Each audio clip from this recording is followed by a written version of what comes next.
प्रभु कुछ तो करो कमाल, मैं तेरी हो जाऊं।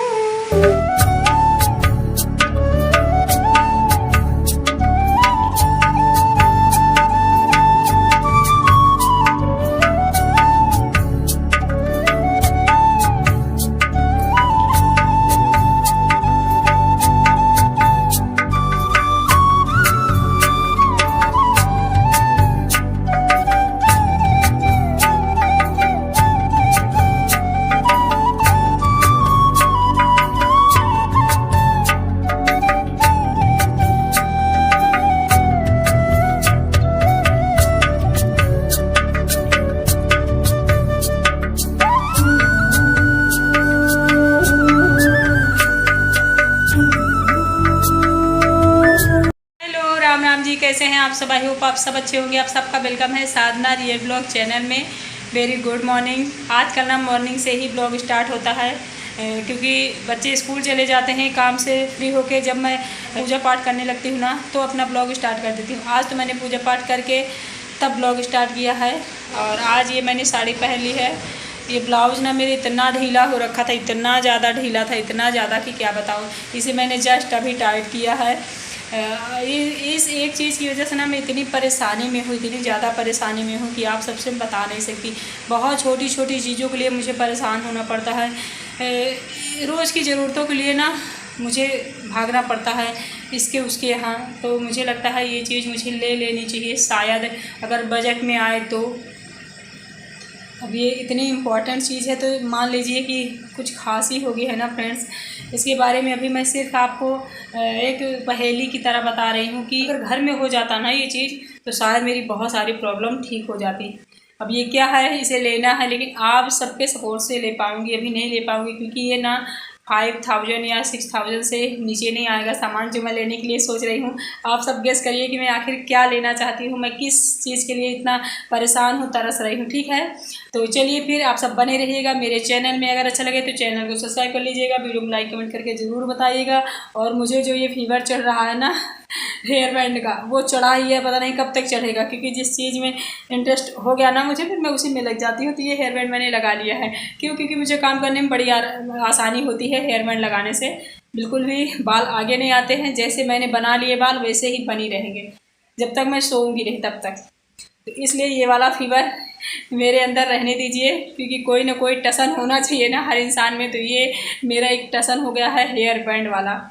चलिए फिर, ये साड़ी पहनने का मन तो नहीं था, जब पहन लूँ बहुत अच्छा लगेगा, लेकिन इतनी गर्मी, इतनी हीट सी लग रही है ना कि क्या बताऊँ आपसे, बहुत ज़्यादा गर्मी लग रही है। चलिए फिर बने रहिएगा, मिलते हैं कुछ देर बाद। तो आज नाश्ते में यही है, चौलाई आलू की सब्जी, रोटी मैंने बनाई थी बच्चों को लंच में ले जाने के लिए, और दही रोटी यहाँ से खा के गए हैं। बहुत ही सिंपल सा नाश्ता आज मैंने बनाया बच्चों के लिए। डेली पूड़ी खा के जाते थे, अच्छा नहीं लगता था। मैं नाश्ता करती हूँ, फिर मिलती हूँ। प्रभु कुछ तो करो कमाल, मैं तेरी हो जाऊं, तेरे चरणों की हूँ दासी, दासी रह जाऊं, तेरे चरणों की हूँ दासी, दासी रह जाऊं। ये मेरा खुद का बनाया हुआ है, मेरी फीलिंग है जो मैं गा रही हूँ। ये मैं इसलिए भोलेनाथ जी से कह रही हूँ कि चरणों की दासी हूँ मैं और दासी ही रहूँ जीवन भर। क्योंकि अगर दासी बन के हम रहेंगे ना भगवान के तो शायद कभी ना कभी तो नज़र उनकी हम पर पड़ेगी ना। कोई मान लो हमारे ही मान लो हम इंसान हैं, कोई आता हमारा पैर छूता है ना तो हमारी नज़र जस्ट उस पर जाती है कि अच्छा ये कौन पैर छू रहा है। और जो दूरी से नमस्ते करके जाता है उसकी तरफ ध्यान हमारा नहीं जाता, जो पैर छूता है उसकी तरफ ध्यान ज़्यादा जाता है ना। तो जब हम दास बन के रहेंगे प्रभु के तो वो एक ना एक दिन नज़र अपनी डालेंगे ही और समझेंगे, है ना। बहुत सारी चीज़ें मैं आप लोगों से नहीं बताती हूँ। इस मुस्कान के पीछे ना बहुत सारे दर्द भी हैं, शायद आप सब समझ रहे हो कि नहीं मैं नहीं जानती, लेकिन जो मुझे जानते हैं पर्सनली वो समझते हैं कि साधना की इस मुस्कान के पीछे कितने सारे दर्द हैं। सच में बहुत सारी तकलीफ़ें जैसे हर लड़कियों के जीवन में होती है ना, मेरे भी हैं, थी और पता नहीं कब तक रहेंगी। मुझे लगता है जब तक हमारा जीवन है तब तक हमारी परेशानियां भी चलेंगी। तो आज ना मैं बहुत कटु वाला शब्द एक बोलने वाली हूँ आप लोगों से। प्लीज़ आप बुरा मत मानिएगा कि आप सब ऐसी चीज़ों पे क्यों भरोसा करते हो। तो जब मैं छोटी थी ना तो एक ज्योतिषी से पूछा गया था मेरे बारे में। मैं इतनी छोटी नहीं थी कि मैं जानूँ ना, मैंने खुद पूछा, घर में आया जब वो कि मैं लाइफ में क्या करूँगी एक क्वेश्चन मैंने ये किया था, और लाइफ पार्टनर मेरा कैसा होगा, ये क्वेश्चन मैंने पूछा था। और एक क्वेश्चन मैंने पूछा था मेरी एज कितनी होगी, तो जीवन में मैं क्या करूँगी, वो तो क्वेश्चन का आंसर मुझे मिल गया। क्योंकि उन्होंने ये बताया था कि आप अपनी लाइफ में कुछ ना कुछ जॉब करेंगी, पैसे कमाएंगी आप, चाहे कम कमाएं या ज़्यादा। तो वो तो मैं अब यूट्यूब से थोड़ा बहुत पा जाती हूँ, तो मुझे पता चल गया कि हाँ मैं कुछ कर रही हूँ। और उन्होंने कहा था कि हस्बैंड, आपके पति एकदम आप जैसा चाहोगी वैसे नहीं मिलेंगे, लेकिन दुनिया देखे ठीक मिलेंगे, वो भी थोड़ा बहुत कमाएंगे। तो ये बात भी ठीक ही है। और तीसरी बात उन्होंने बताया था कि आपकी एज 40 साल है केवल। तो सारी चीज़ें तो सच हो गई है। 40 साल वाली जो एज है ना, ये मुझे परेशान कर रही है, क्योंकि मैं चाहती हूँ ना, मैं अपने बच्चों का भविष्य बनाऊंगी, मैं अपने बच्चों के लिए बहुत कुछ करूँगी, उनकी शादी ब्याह वगैरह वगैरह, इतने सारे सपने मैंने सजा रखे। क्योंकि मेरे तीनों बच्चे ना मुझसे बहुत प्यार करते हैं, और उनको पता है कि माँ की कीमत क्या होती है। बहुत ज़्यादा समझदार है मेरे बच्चे। वो मैं जब कभी झगड़ने लगती हूँ तब मुझे समझाते हैं, मम्मा आप समझदार हो, मम्मा आप समझदार हो, आप ही बोल रहे हो, मम्मा आप इतने समझदार हो, आप ये बोल रहे हो। जो मैं सामने से कहती हूँ नहीं वो तो ऐसा कर रहे हैं, ये तो ऐसा कर रहे हैं, वो आपके जैसे समझदार नहीं है, मम्मी आप समझदार हो, आप समझो, ऐसे मेरे बच्चे समझाते हैं। तो मुझे वही चीज़, एक डर अंदर बैठा रहता है कि मैं सारा कुछ कर पाऊँगी कि नहीं अपनी लाइफ में, कहीं वो बात भी सच ना हो जाए।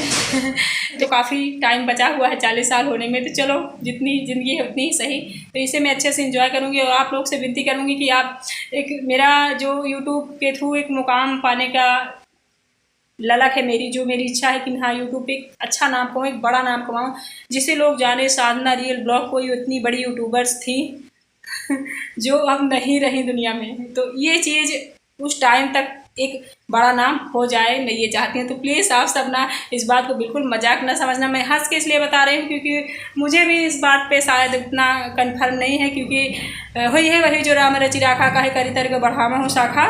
लेकिन फिर भी अगर मैं भरोसा करूँ उस बात पे तो कर सकती हूँ। लेकिन प्रभु के चरण में अगर आप हो, प्रभु के शरण में अगर आप हो, तो किस्मत का लिखा हुआ भी बदल सकता है, ये मुझे इतना भरोसा है भगवान पे। ठीक है फ्रेंड्स, चलिए फिर मिलती हूँ। आप सब मेरी बातों पे गौर ज़रूर कीजिएगा, ठीक है। नाश्ता किया मैंने, आपसे बातें करी ढेर सारी, उसके बाद भी कपड़े रखे थे, इन्हें भिगोना है मुझे, क्योंकि एक सेट बच्चे पहन के गए हैं और दूसरा जो उतार के गए हैं कल वाला, जो कल पहन के गए थे, उन सबको बोल के गए मम्मी धुल के रखना। तो उन लोग के आने का टाइम है, तो मुझे लग रहा था ना भिगो के कम से कम रख दूँ ना, नहीं आते ही सिवे बोलेगा मम्मी आपने अभी तक धुला नहीं। मतलब वो ना गंदा कपड़ा पहन ही नहीं सकता, उसका नेचर है। चलिए भिगो दी हूँ कपड़े, बच्चे भी आ गए हैं। चलिए तो हर लोग आ गए, खाना पीना खा चुके हैं, दोपहर का टाइम मतलब हो गया है। कहाँ जा रहे हो बेटा तुम? जा रहा मुझे लगा फ्लक्स लेने, दोपहर का टाइम। मैं उसको ना ले जाओ, खुशी को लेके जाओ। अब जाएंगे तो अब साथ में जाएंगे। तो मैं वहाँ लिख रही हूँ खुशी को कोने में, जहाँ धूप हल्की हल्की आ रही है। ये बच्चे ऐसे ही करते हैं। खाना पीना हो गया है, करेंगे थोड़ा सा आराम करने के बाद फिर सीधे इवनिंग में मिलेंगे आप लोगों से मैं। तो ये सब शोर मचा रहे हैं, और कूलर लगा है ना तो वॉइस आ नहीं रही होगी।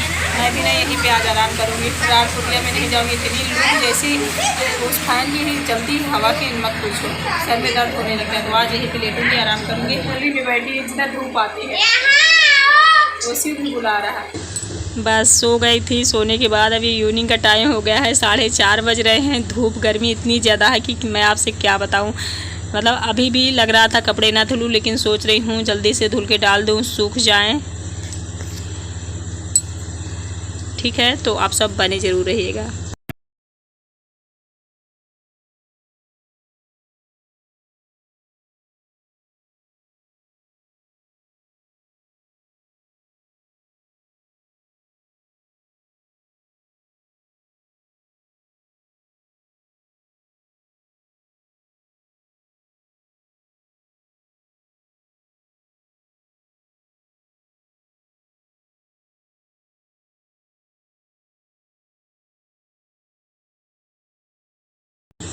और जब भी ना मैं कुछ काम करती हूँ, कपड़े धुलती हूँ, कुछ करती हूँ, बच्चे भी इधर ही आ जाते हैं, वो बातें करने लगते हैं। आधा काम मेरे काम में रहता है दिमाग, मतलब और आधा बच्चों के पास। शरारत जहाँ मैं रहती हूँ बच्चे वही रहते हैं। वैसे माँ को ना एक फ्रेंड की तरह ही होना चाहिए, बच्चों से इतना घुल मिल के रहना चाहिए कि बच्चे ना बिल्कुल कंफर्टेबल रहें। मैं डांटती भी हूँ ना बच्चों को, तब भी बच्चे मेरे पास ही रहते हैं। मतलब कहते हैं ना, उसी को तो माँ कहते हैं। मतलब एक डर नहीं होनी चाहिए। पिता के 9 बच्चे डरते हैं, माँ को डांट खाएंगे, माँ मारेगी, चिल्लाएगी, फिर भी बच्चे माँ के पास ही रहते हैं। सबसे बड़ी बात ये होती है, माँ और पिता में अंतर ये होता है ना फ्रेंड्स, आप लोगों ने देखा होगा। चलिए कपड़े भी मैंने डाल दिए हैं धुल के, और फिर ग्रोसरी का सामान भी मंगाया है मैंने, जैसे चीनी और ऐसे बहुत सारी चीज़ें, ये देखिए छोटी छोटी। और सुबह मैंने मंगाया था, उसे मैंने रिकॉर्ड करना ज़रूरी नहीं समझा था, लेकिन बहुत सारी सिस्टर मेरी बोलती हैं कि ग्रोसरी का सामान आप नहीं मंगाते हो क्या, साधना जी कभी दिखाते नहीं, इसलिए आज मैंने दिखा दिया। चलिए फिर मैं मिलूंगी आप लोगों से कोई अच्छी सी नई वीडियो के साथ। आई होप कि आप सबको अच्छा लगा होगा मेरा ब्लॉग, और मेरी बातों को प्लीज़ मजाक ना समझिएगा, कमेंट करके ज़रूर बताइएगा। Bye bye.